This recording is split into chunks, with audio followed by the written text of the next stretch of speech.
नमस्कार दोस्तों। आज सुनते हैं आधुनिक हिंदी साहित्य की जानी मानी लेखिका मीनू त्रिपाठी द्वारा लिखी हुई कहानी सरनेम। तो आइए कहानी शुरू करते हैं। मम्मी जी, आप यहीं बैठिएगा, मैं व्हीलचेयर का इंतज़ाम करती हूँ।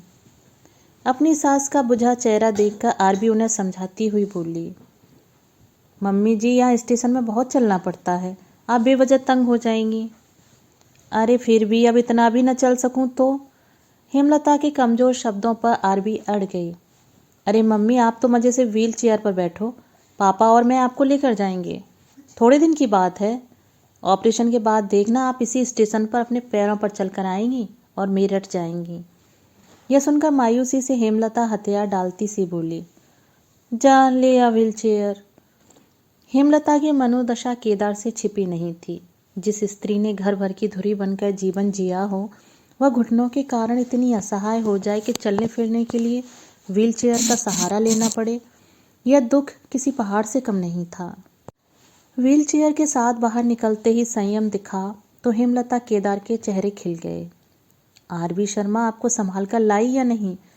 यह बोलते हुए वह माता पिता के पैर छूने लगा, फिर अपनी माँ को ध्यानपूर्वक व्हील चेयर से कार तक ले गया। रास्ते भर नए शहर को केदार हेमलता कौतूहल से निहारते रहे। करीब 20 मिनट के अंदर ही वह बेटे बहू के नए फ्लैट में पहुंच गए। ऊंची 5 मंजिली इमारत देखकर हेमलता के चेहरे पर चिंता की रेखाएं घेर आईं, जिसे भांपकर आरबी बोली, मम्मी इस फ्लैट में 2 लिफ्ट हैं, लाइट जाती है तो जनरेटर से ही चल जाती हैं। लिफ्ट से तीसरे फ्लोर पर पहुंचते ही दरवाजे के बाहर गमलों में लगे स्वस्थ हरे भरे और दरवाजे के कोने में कड़ियों में लगी घंटियां हवा से धीमी धीमी बजती हुई भली लगी। नेम प्लेट पर नज़र ठहर सी गई। उस पर लिखा था, मिसेज आरवी शर्मा, मिस्टर संयम कनौजिया। नेम प्लेट की ओर ताकते हुए हेमलता केदार के चेहरे पर कुछ सख्त से भाव आए, जिसे उन्होंने जब्त करने की कोशिश की। सास ससुर के भाव से असहज आरवी जल्दी जल्दी सामान अंदर करने लगी।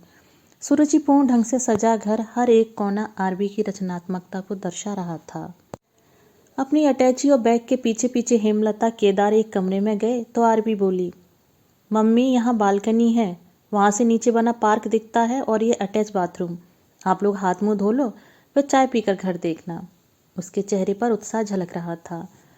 हाथ मुंह धोकर हेमलता पति के साथ बैठक में आई तो देखा आरबी नाश्ता लगा रही है और संयम चाय बना रहा था। चाय पीते समय आरबी बोली, जब घुटना ठीक हो तब आप इस पार्क में पापा जी के संग घूमने जाइएगा।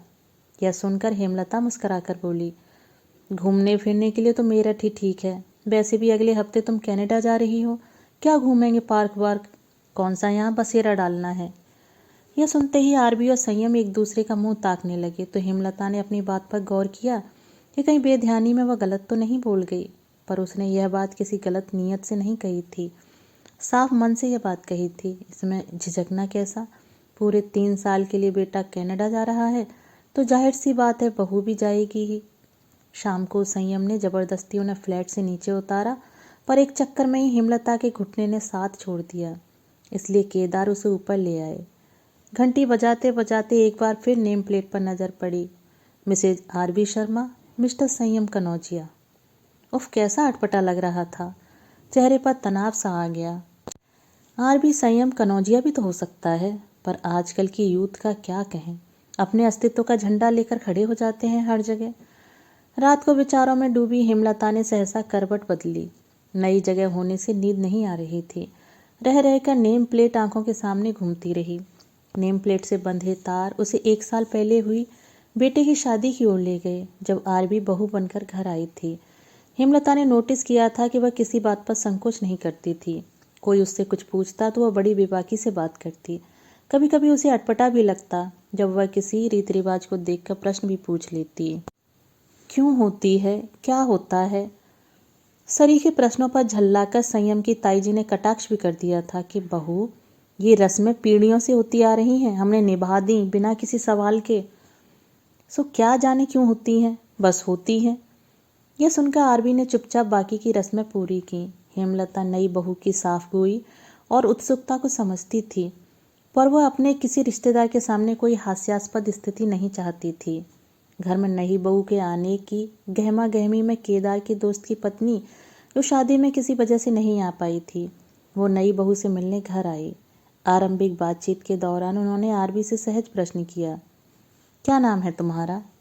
यह सुनकर स्मित मुस्कुराहट के साथ वह बड़े आत्मविश्वास के साथ बोली, जी आरबी शर्मा। बड़ी ही सहजता से नई नवेली ने जवाब दिया तो वहाँ मौजूद महिलाओं पुरुष के हुजूम में हंसी का फव्वारा सा छूटा।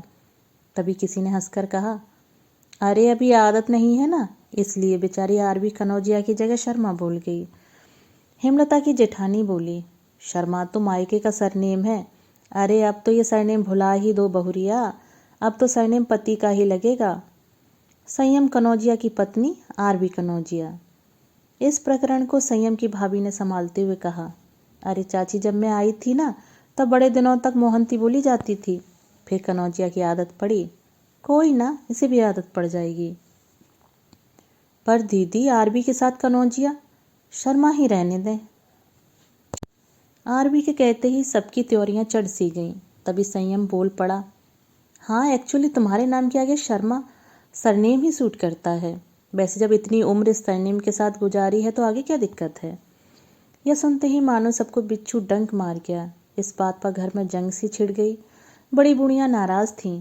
ये कहा गया कि शादी के बाद ससुराल का सरनेम न अपनाने वाली बीबियां अपने पति पर हावी होती हैं। ये जाने कौन सा चलन शुरू हुआ है। सरनेम बदलने की परंपरा तो बहुत पुरानी है, इसमें तो शान बढ़ती है, पर आजकल की लड़कियों को मायके के सरनेम को अपनाने में शान प्रतीत होती है। आदि आदि जितने मुंह उतनी बातें लिए मेहमान विदा हुए। वह और केदार भी आरबी की इस हरकत पर खिन्न थे। संयम को उसे उकसाने और गलत को सही बताने का दोषी माना जा रहा था। इसे संयम की बेवजह की छूट भी बोला गया और तो और शादी कमजोर साबित होगी ऐसा भी ऐलान किया गया। आखिरकार समर्पण का पहला कदम पति का सरनेम अपनाना ही तो था। पति के सरनेम को अस्वीकार करना अर्थात पति के अस्तित्व को अस्वीकार करने जैसा था।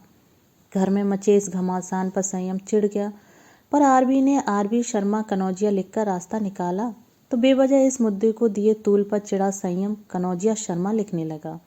अब तो और फजीयत हुई। वह और केदार तो कहीं मुंह दिखाने लायक नहीं बचे। दोनों को बैठाकर ऊंच नीच समझाते हुए कहा गया कि पत्नी द्वारा पति के सरनेम को स्वीकारना यह दिखाता है कि पत्नी पति के परिवार को प्राथमिकता देती है। आरबी ने भावुक होकर कहा, मुझे नहीं पता था ये इतना बड़ा विवाद है। मैं संयम के साथ मन से जुड़ी हूँ, इसलिए मैं शर्मा रहूँ या कनौजिया मुझे कोई फर्क नहीं पड़ता। यह सुनकर संयम संवेदनशीलता के साथ कहने लगा, रिश्तों में प्यार महत्वपूर्ण है, सरनेम नहीं। मैं तुम्हें समझता हूँ और तुम मुझे, इसलिए सरनेम बदलने और लगाने के लिए न मैं बाध्य हूँ न तुम। या तो दोनों एक दूसरे के सरनेम को अपनाएंगे या दोनों ही नहीं। संयम की सोच सदा से ही बेड़ियों और बंधनों से मुक्त रही है। उसकी इस चुनौती और सनक भरी शर्त ने मुश्किल खड़ी कर दी थी। आरबी शर्मा के साथ कनौजिया उतना अजीब नहीं लग रहा था जितना संयम कनौजिया के साथ शर्मा सरनेम को ढोते अजीब लगा था। तुम्हारे बच्चे किस सरनेम को अपनाएंगे? व्यंग से केदार ने पूछा। तब आरबी सरलता से बोली, पापा वो तो कनौजिया ही लिखेंगे, क्योंकि स्कूलों में पिता का सरनेम लिखने का प्रावधान है। हम अपने बच्चों के नाम ऐसे चुनकर रखेंगे जिनमें कनौजिया सरनेम सूट करे। यह सुनकर केदार सकपका गए। संयम बोल पड़ा, सच में सरल नाम ही रखेंगे। तुम्हारे पेरेंट्स ने अनसुना नाम रखा है। यह सुनकर आरबी बेसाख्ता हंस पड़ी। इस प्रकरण के बाद और फजीयत से बचने के लिए केदार ने उन पर भी किसी प्रकार का दबाव न बनाने का आदेश दिया, पर मन खट्टा हो चुका था। इस बीच आरबी कई बार ससुराल आई, पर हेमलता उसके साथ सहज नहीं हो पाई। इधर घुटनों ने जवाब दे दिया, पर संयम और आरबी बीच में आए तो उसकी दशा देखकर परेशान हो गए। आरबी ने वहां रुकने की पेशकश की तो हेमलता ने चुपचाप हामी भर दी। कुछ दिन पहले ही वह बड़ी बहू लतिका को आजमा चुकी थी। उसने वहां आने में असमर्थता व्यक्त करते हुए कहा, मम्मी जी क्या करूँ, आ नहीं सकती, नहीं आपको बुला सकती हूँ। यहाँ आप और भी परेशान हो जाएंगी। काम में दिन कहाँ निकलता है पता ही नहीं चलता। मेड की भी प्रॉब्लम है। कुल मिलाकर यही निष्कर्ष निकला कि किसी भी हालत में ना तो बहू मेरठ आ सकती है न वह बेंगलोर जा सकती हैं। केदार के साथ जैसे तैसे समय निकल ही जाता था। किसी और के आने में और कहीं जाने से बेहतर है कि वह थोड़े कष्ट केदार के साथ वहीं मेरठ में ही बांट लें। लतिका के पास हेमलता की समस्या का कोई समाधान नहीं था। सिर्फ उम्र के साथ आने वाली इन दिक्कतों के लिए उसके पास संवेदनाएं ही थीं। बड़े शहर में बड़े डॉक्टर का एक लालच जरूर था। केदार ने एक बार बेंगलोर में हड्डी के एक बड़े डॉक्टर को दिखाने की गुजारिश की थी, पर बड़े शहरों में मुश्किल से मिलने वाले अपॉइंटमेंट को देखते हुए मेरठ में ही इलाज करवाने की सलाह मिली। केदार समझते थे स्वास्थ्य का महत्व। बेटे बहुओं से बहुत उम्मीद उन्होंने पाली ही नहीं थी। बेटे बहू उनकी सेवा करेंगे ऐसी खुशफहमी उन रखना आज के युग में बेईमानी था।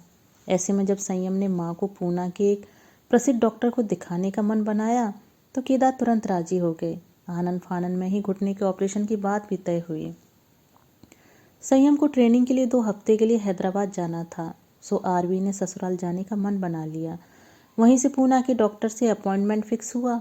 आरवी के मेरठ रहने के दौरान हेमलता को उसे समझने का मौका मिला। उसकी 2 टूक बातें उसके साफ मन की बानगी देने लगीं। संयम के पूना आने पर आरवी ही उन्हें मेरठ से पूना लेकर आई।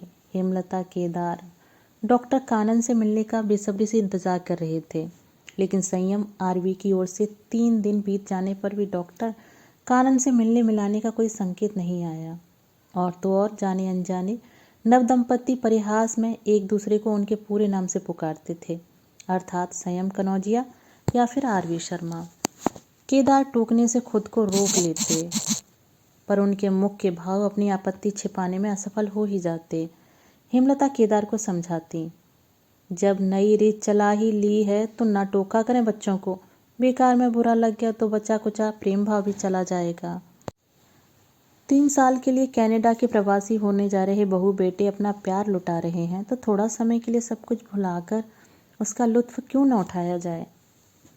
मम्मी जी, अब रोज मैं आपको खाना अपने हाथ का बनाकर ही खिलाऊंगी। आरवी की आवाज़ में सहसा हेमलता सोच विचार के घेरे से बाहर आई। पारंपरिक व्यंजन सीखने के प्रति उसकी ललक देखकर हेमलता को अच्छा लगा। वह पूछ पूछ कर खाने लायक खाना बना ही लेती। 6 दिन बीतने पर भी जब नी रिप्लेसमेंट की कोई बात नहीं हुई तो केदार ने रात को खाने के समय पूछ ही लिया, तुम्हारी डॉक्टर से कोई बात हुई है क्या? यह सुनकर संयम बोला, पापा दरअसल डॉक्टर कानन एक कोर्स के लिए अमेरिका गए हैं। वो 2 महीने बाद आ रहे हैं। उसके बाद सबसे पहले मम्मी का ऑपरेशन होगा। यह खबर उनके लिए अप्रत्याशित थी, अतः उत्तेजित होकर बोले, तुमने पहले क्यों नहीं बताया? और आरवी क्या ये नहीं जानती थी?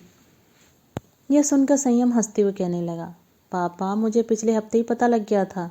मैंने आरवी को फ़ोन किया तो वो बोली, जो प्रोग्राम जैसा है वैसा रहने दो। वैसे भी मैं कनाडा जाऊंगा, पर डॉक्टर कानन तो यहीं रहेंगे और इन दिनों आप लोग यहाँ एडजस्ट हो जाएंगे। ऑपरेशन के बाद जब मम्मी की हालत ठीक लगे आप चले जाइएगा। यह सुनकर हेमलता हड़बड़ा कर बोली, अरे इससे तो मुझे वहीं रहने देता, जब डेट मिलती हम आकर करवा जाते। बस इसीलिए आपको नहीं बताया। अरे अभी आप घर पर नहीं हैं क्या? वहाँ मैंने देखा नहीं क्या आपको कितनी मुश्किल होती थी काम करने में। ऐसा आरवी ने कहा। आरवी की बात पर संयम भी हाँ में हाँ मिलाते बोला, हाँ माँ, यहाँ पापा हैं, आरवी है, क्या दिक्कत है? आरवी तो तुम्हारे साथ जा रही है ना? यह सुनते ही आरवी रहस्यमयी शरारती मुस्कान के साथ बोली, मम्मी जी जा रही थी, पर अब जाऊंगी आपके नी ऑपरेशन के बाद। जो भी हो जाए डॉक्टर कानन से आपका नी रिप्लेसमेंट करवाना अब आरवी शर्मा का मिशन है। और समय होता तो शर्मा सरनेम पर वो क्षोभ से भर जाते, पर आज आरवी शर्मा शीतलता प्रदान कर रहा था। पर बेटा हमारी वजह से तुम लोग, संयम पहले जाएगा और तुम बाद में। तो क्या हुआ मम्मी, आपकी जगह मेरी अपनी मम्मी होती तो क्या उन्हें इस दर्द में छोड़कर चली जाती? उसके सरल हृदय और साफ गोई पर हेमलता का मन भर आया।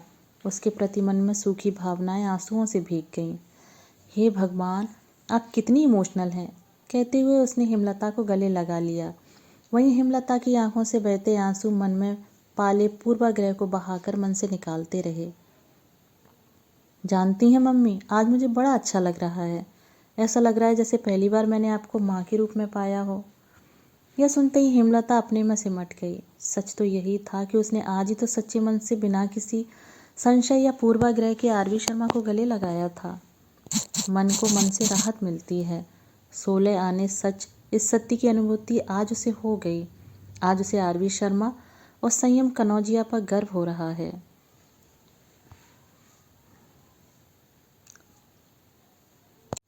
दोस्तों अभी आप सुन रहे थे मीनू त्रिपाठी द्वारा लिखी हुई कहानी सरनेम। कहानी सुनने के लिए धन्यवाद।